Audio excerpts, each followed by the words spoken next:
Welcome to the Sanctuary Podcast. Angel Deer is a medicine man and offers his work on sacred land through shamanic healing, energy healing, sound healing, breath work, plant medicine, and workshops and events. The Sanctuary is a community for all those who seek healing, transformation, ancient wisdom, and a place to come together to create a new way of living and relating. This is the Sanctuary Podcast, and this is Angel Deer.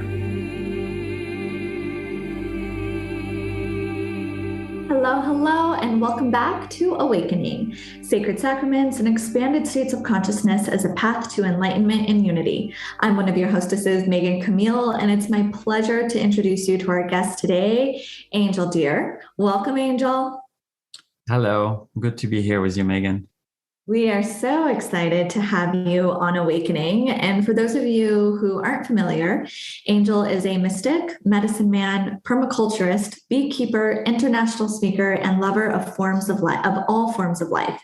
He has dedicated his life to remember, learn, and teach ancient wisdom through the lineages of Andean cosmology and Norse shamanism. His passion is to weave words and stories, people and places, darkness and light, wounds and love, ancient and modern times.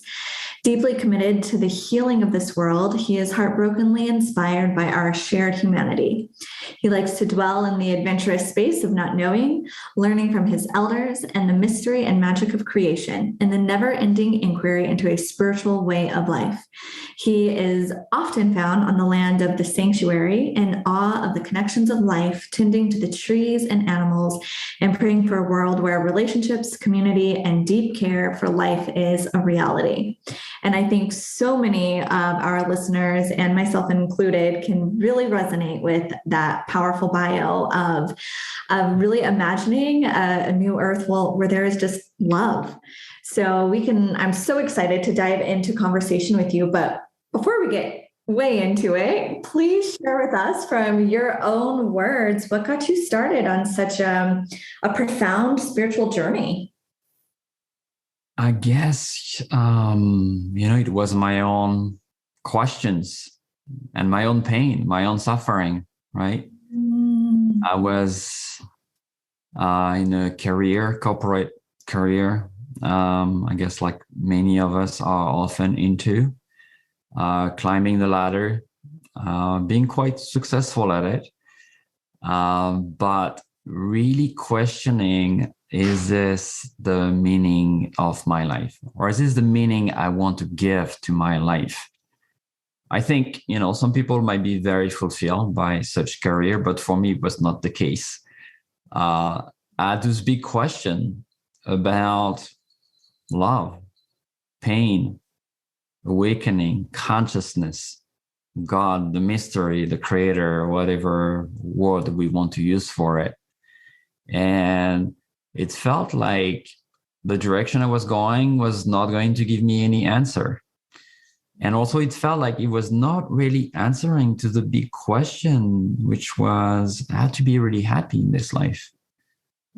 I was bringing all those elements, right? My PhD, my career, my successes, but there was this missing piece that was becoming bigger and bigger, which was, what is this life really about? Is this really answering my big question? Am I going to be happy when I turn 70 or 80 years old? And I could see, I guess I had a feeling that I might one day look back and feel, oh, maybe I missed exactly what this life was about. I answered those questions and I could see some kind of life crisis or end of life crisis, looking back, and I was like, oh, was it? Was this just about working and making money and retiring and just enjoying the pleasure of material life, or is there something deeper? And I guess that was always there for me. When I was very little, I was always being, the one looking for God, looking for those big questions. I was not raised that way. I was in a family that was not really in any religion or spiritual practices. but I was always a child that was seeking. And I tried to escape it, I guess, for a long time. And then he caught on me. And I went on this journey. I guess that was my whole life journey, but I guess I shifted the direction of my life at some point. Yeah. And so you're talking about this sort of gnawing question of like, is this all there is to life? And is this happiness? If this is all, is this happiness? Where obviously you weren't finding those answers when you were in corporate and that sort of thing. So where did you start to find or discover the answer to that question? Well, I don't know if I discovered the answer to it, but I'm feeling I'm asking the question in the right places, let's say. But it was, I guess, at a moment of this very big struggle in my life, more like existential crisis, where I decided to turn towards ancient wisdom. So to go and seek teachers that were still practicing a different way of life, embodying a different way of life. And, I went to the jungle of Peru. I went to the Sacred Valley. I went to meet Native American teachers on reservation in the US. I went to Asia. I went to Europe. I really went to different type of teachers and seekers. And I started to see some commonality in terms of the way life was or could be, in terms of the way they were asking the question in ways of practicing spirituality that is not something I've ever seen before. And I really, when I started to sit with them and learn from them and practice with them, had those moments, those flashbacks into different visions of myself, into something that was very foreign to me, by the way. It was not really who I thought I was. So there was a lot of shedding and a lot of fear to embrace that path, but I could just feel my heart opening. I could feel my mind being really puzzled by it, right? Being very challenged by it. It was not like easy, oh, okay, my heart is opening. This is wonderful. There was a lot of unlearning, and there's still a lot of unlearning. That's pretty much what this path is about. And there was also the realization that a lot of people in the world are not that happy or healthy, like mentally healthy, emotionally healthy, right? We talk a lot about physical health, especially in this country. And, we spend a lot of time on a treadmill or at the gym, but what about the emotional health? What about the mental health? And 20 years down the line, after I started this path, the numbers, the statistics are even worse than they were when I started. There's more people suffering of addiction, of really pain and isolation. And there's a lot of suicide, and there's a lot of big mental health crisis that was even amplified during COVID. And it seems to me that the Western world doesn't have all the tools that can answer those big questions. And I think that's why more and more people are turning towards a different type of wisdom, different type of knowledge. What my teacher called a second education. He said, well, you got your first education. That was your PhD and all of that. So now you need to get a second education. Yeah. So I think we are in the business of second education. That's what spirituality is about, right? Different type of school, different type of knowledge.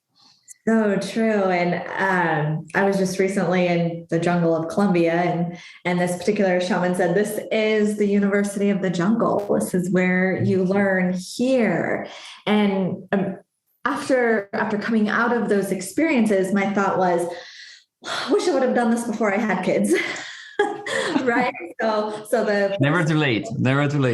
Kids, never too late. And imagine how cool it would have been if I had all of this knowledge and experience before having them. And then I thought, how cool would it be now that I have this? I have a couple of really small kids, but to start working in this the second education, which is learned when you're in the astrals, when you're in the actual spaces in which it's normal, to bring that into this life in the Western world, right? Where like my kids have no idea of how other people live and how this is actually kind of like their first education, not their second education.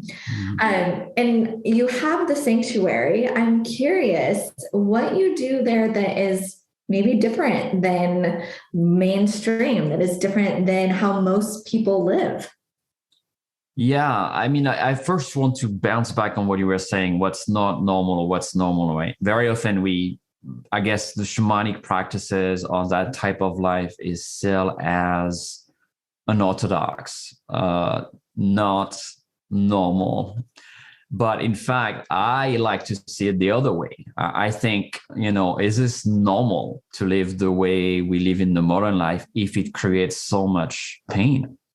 Yeah. So much separation, so much anxiety, so much fear. The consumption of Western antidepressants and medicine has never been that high. Mm-hmm. And yet people have never been this unhappy. I mean, that's not me saying it. This is science. This is research, right? Mm-hmm. So we live in a country that has pretty much everything. It's a wealthy country, and yet 40% of children under 5 don't eat enough food every day in this country. That is America. So if we just take a kind of eagle view on the system, we can say this is not normal. Mm-hmm. If we say this is normal, I guess that's a big problem. But when we look at more traditional culture, people that live differently. And this is not about going back to caveman or going back to living in the forest. It's just a different way of relating. It's a different way of looking at ourselves and have an integrated way of looking at our health, right? Mind, body, spirit. Those people are way more healthy. Mm-hmm. Their way of life is more normal. There is very, very rarely, if not even never, things like depression or anxiety. In fact, many of the terms that we have for modern disease don't even exist in most native language, because this is something that is just not there. So I think what's really important is to say, okay, how do we want to live together? What kind of life do I want to live? And we can all answer differently, right? I'm not saying this is the way. I'm just saying that for me, when I look at it, the definition of normality needs to include community, needs to include wellness, needs to include joy and happiness, like in the depth of the being, needs to include purpose, intentional life for everyone, not just for some. So that's what I found there. And that's what we are trying to bring at the sanctuary and online, because we do most of our work online in our classes and trainings and events, to try to bring those pieces of wisdom, to try to open the heart, break the mind down a little bit, and invite people to make a personal choice that might be different, a personal change. Well, we can't change nobody. We can just invite people and say, hey, in fact, you are way more powerful. What do you think? In fact, there is tools out there where you can really reclaim your power, reclaim your health, reclaim this sense of agency, reclaim being part of something that is quite magical and powerful. Mm-hmm. Your birthright, by the way. You're not that thing that is not in control, not in power, that really have very little to offer. In fact, you have everything to offer to this world. Mm-hmm. And that's a process, right? Because it's not a traditional teaching like you go to university or you read a book. In fact, and then Cosmovision, that medicine wheel from the Andes, is an oral tradition. There's not really books about it. And the reason is that you need to be immersed with elders, with community to really understand it. The other reason is that none of those teachings are new mind knowledge. It's heart knowledge, meaning has to be embodied. It's a way of life. It's a different way to relate to each other. And I think that's the most difficult for people seeking that today, coming to see us, right? Coming to meet me or coming to our shamanic school. You can learn beautiful tools, but if you don't fundamentally change the way you talk to yourself, the way you relate to each other, the way you eat, the way you live your life, then you are going to keep creating suffering. It doesn't matter how knowledgeable you are about this type of new wisdom or old wisdom, right? Yeah. And it's that ancient wisdom that can, like you said, it's when you're immersed with elders. It's also experiential. Where I really saw a turning point for me was I could study it, I could learn it, I could comprehend it and retain it and even regurgitate it.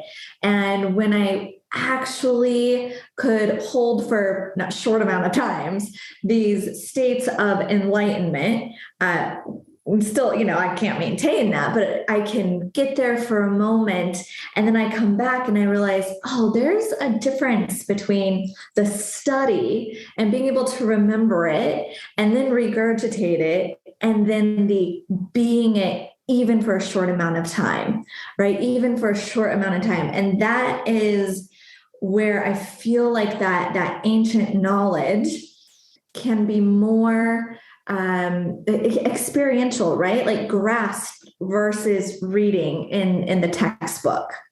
Yeah, I mean, the most important thing is that it's not going there to do a ceremony or a ritual or learn something new. It's starting to look at your whole life as the ceremony.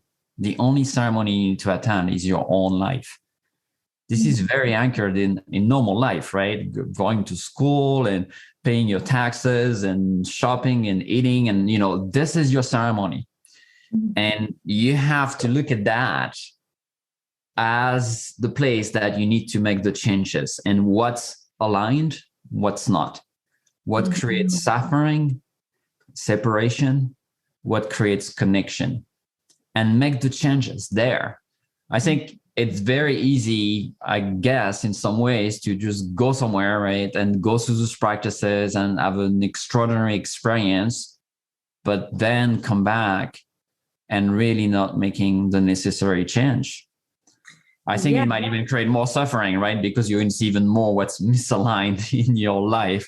But really the goal is to live a good life in this world, in this moment, now, here in New York or wherever you are. It's not to go in a cave or to disappear in the forest and to live that way of life. I think there's a lot of misconception.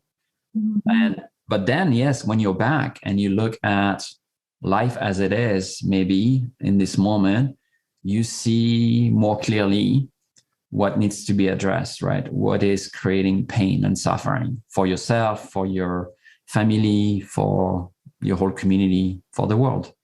Yeah. So what I'm really hearing here is the importance of integration, right? The difference between having one mind-blowing experience to actually coming home and how do I be that which I know I'm capable of being after the experience. So integration is huge. And you even talked about the way in which you eat and the way you take care of your body and the way that you are with each individual person.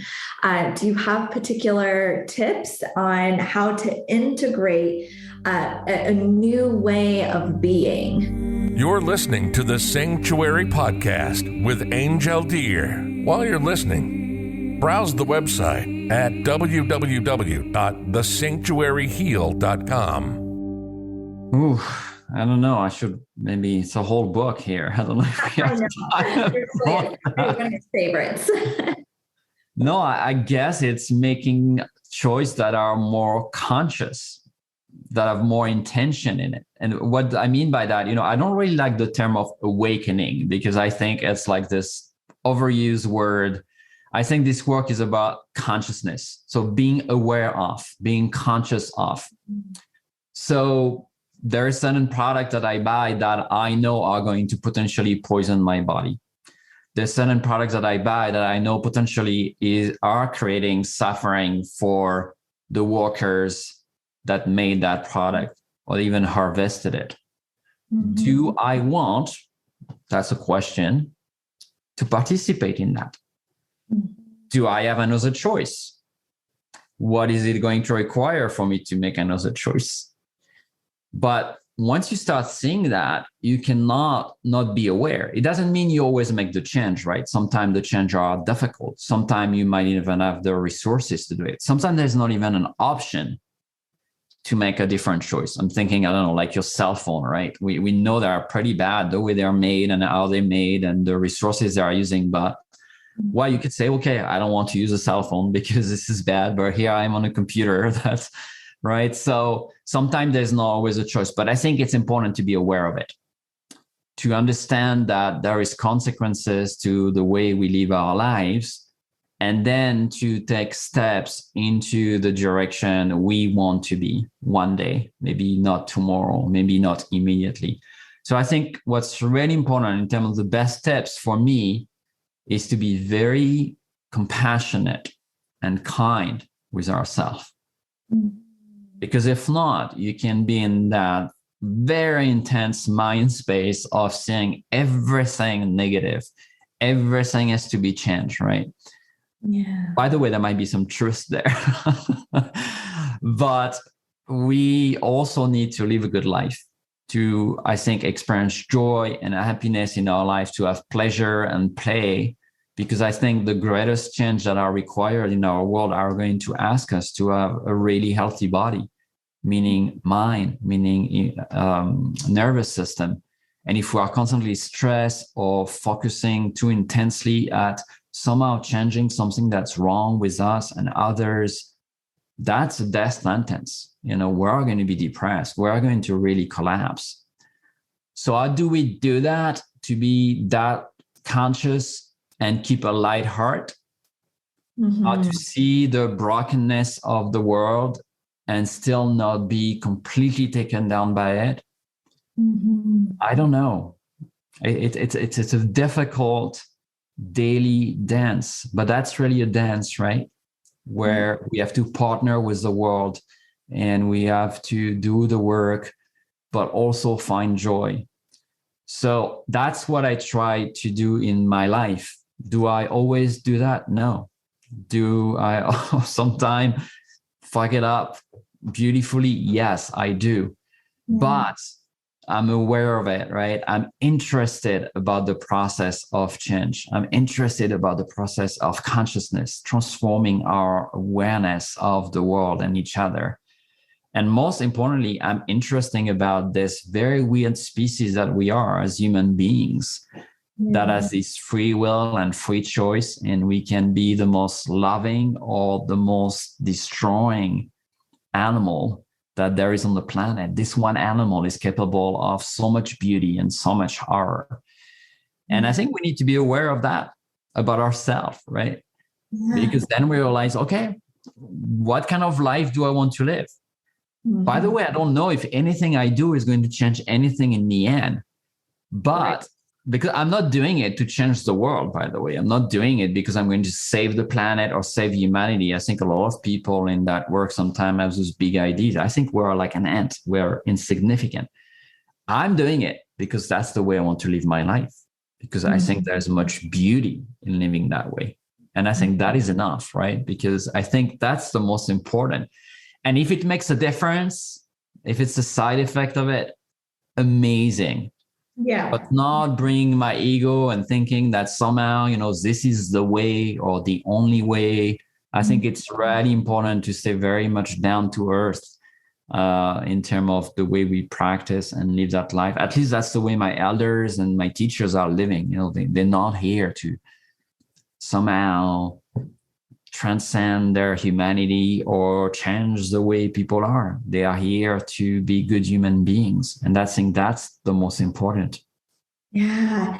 And so much of what I'm hearing in what you're saying here is similar to some of my experience with consciousness expansion, which is a paradoxal experience where there is light and shadow, right? Where there is the beauty of humanity and the horror.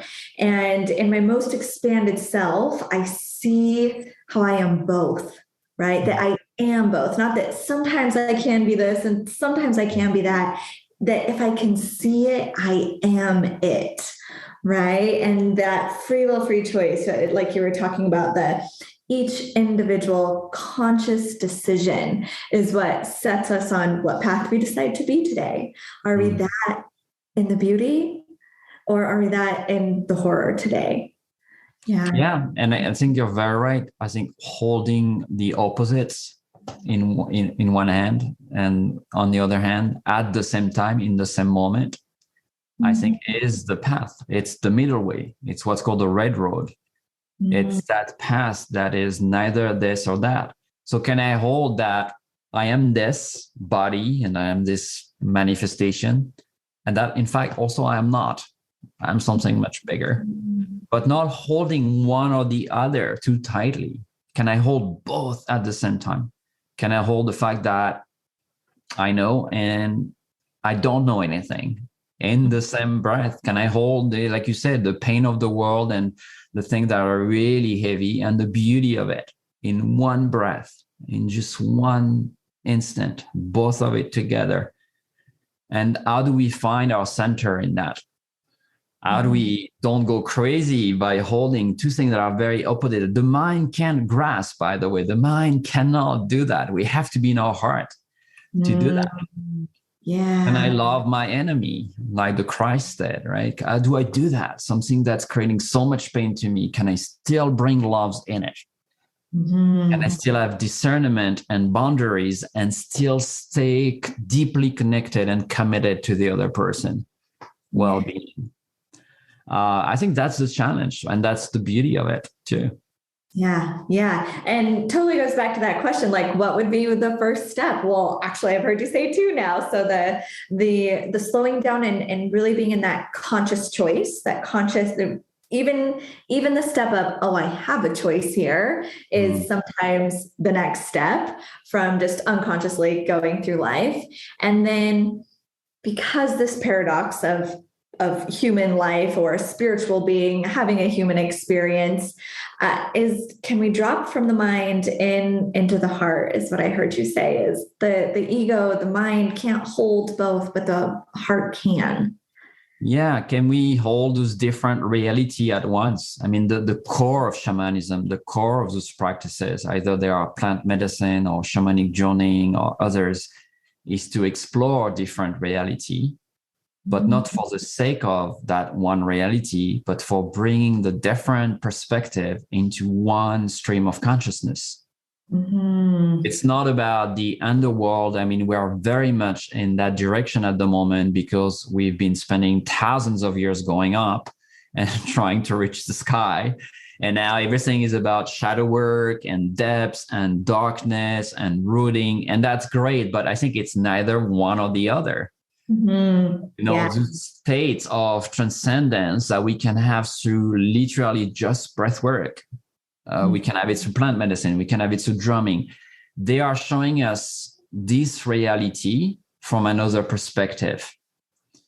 And I think the work of the medicine person, of the shaman, is to bring wisdom back from those realities to inform this one. From different perspective, right? But all together, it's like not just escaping or not saying, well, this is better because I can connect to my ancestors or I can connect to the heart of the earth. No, it's like, can I bring all of that together in a unified vision for my life, for each other? What does each voice brings to the conversation? And it's very much, if you think of it, it's very much what we are really failing at doing as a country or a community, right? To include all the voices, thinking that everyone brings wisdom, everyone has a perspective that is unique. Right. And very often it's like, no, we know better, right? Maybe because of politics or because of this or religion or that. It's very easy to kind of separate. But in fact, shamanism, like the voice of the forest, It's like, how do we include all of those beings? Because nature is telling us that when everything is included, everything can be in balance. That's the most resilient system. In fact, that's the wisest system. Right? So how do I do that with those practices and not fall into the pitfall of, okay, this is about that. This is about transcendence, or this is about awakening. It is about that, but it's about all of it. It's about humanity. Yeah. It's about presence, right? So that's the place I think only the heart can really navigate. It needs to open wider and wider and wider until the minds give up to try to figure it out and just allow all of it to be alive, right? Yeah. Oh, this is really such a powerful conversation. And I would love to give you a moment before we wrap up to share with the audience how you serve your community, how they can find you, and what your complimentary gift is. Yes, they can come on our website. I guess you'll be sharing the link on our under here, right? On my Instagram. I have a shamanic school where we teach people or try to help people to remember that type of wisdom so they can connect to. A lot of the teachings are free that we share online. Some of them are, with the exchange.